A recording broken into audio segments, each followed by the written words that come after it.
are you doing? Climbing on my soapbox, Judge. I do it once a week. Get off that thing now, Mr. Shore. You sure? This is vintage soapbox stuff. We've got God, money, politics, homosexuality.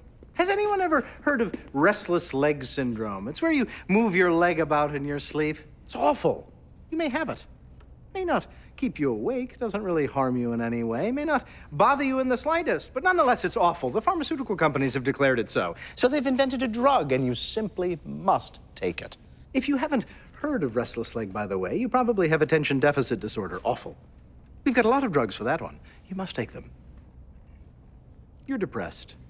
You're not sleeping enough.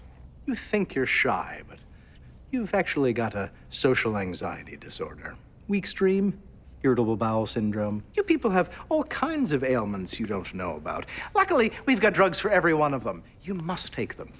My colleague has a case involving a forgetting pill. You can take that one to forget you ever had restless leg or irritable bowels. Mr. Shore, what are you talking about? Same-sex attraction disorder.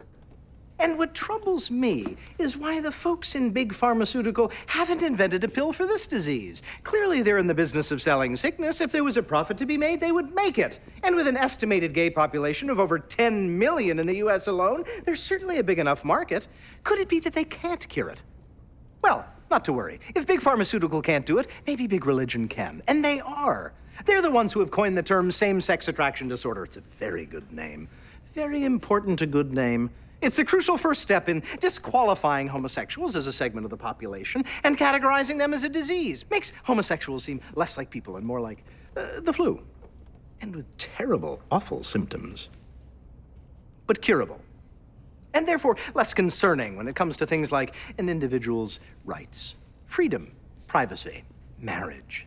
Big religion is very concerned with marriage. Big religion is the one filling the pockets of Congress. It actually got them to propose a constitutional ban on gay marriage. Think about that. A governmentally imposed systematic prejudice against a class based on their sexual orientation. Never mind that one of the most trusted evangelical advisors to the president was himself having a homosexual affair on the side. Never mind that one of our congressmen was writing naughty emails to his teenage mail pages. Isn't it just a disease? And I thought it was curable. That's what they told me down at the church.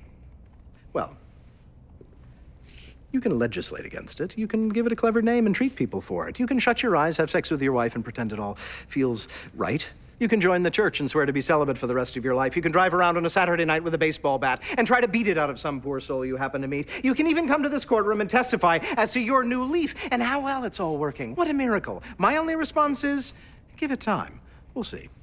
Meanwhile, this company took $40,000 from my client, promising to cure him of his gayness. Only in America, only in a country that overtly and notoriously celebrates its prejudice against a class of people by proposing constitutional amendments. God bless us all, home of the brave. Shame on you. Couldn't you have at least offered a money-back guarantee and thrown in a blender?